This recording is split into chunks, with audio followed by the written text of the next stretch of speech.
Good morning, my neighbours! Ladies and gents, it's Wednesday, and it's time for an alternative paper review.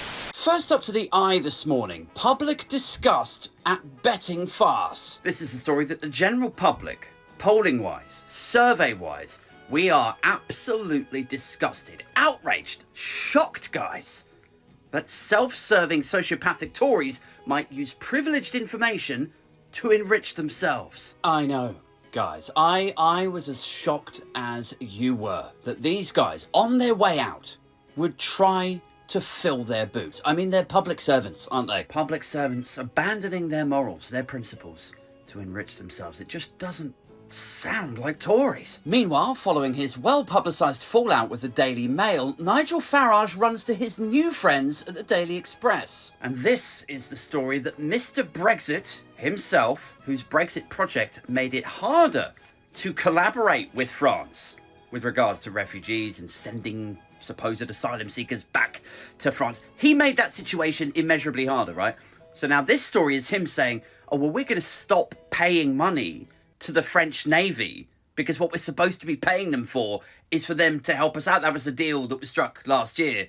Well, we're going to stop those payments unless they stop escorting these small boats to the nearest safe harbour.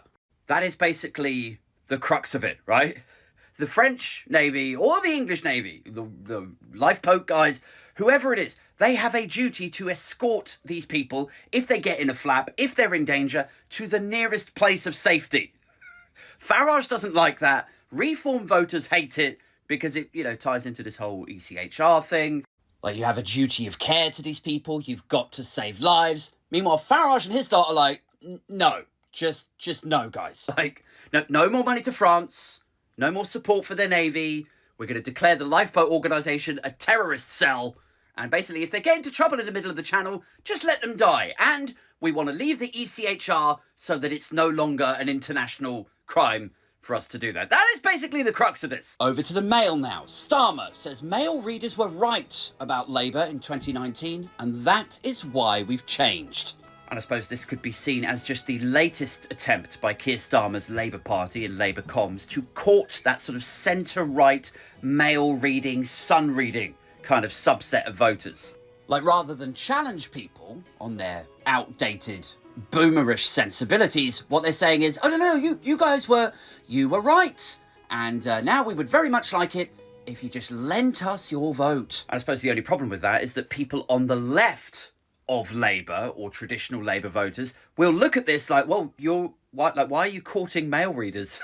We already know statistically that most of Britain has progressive attitudes, and we actually quite like the 2019 policies.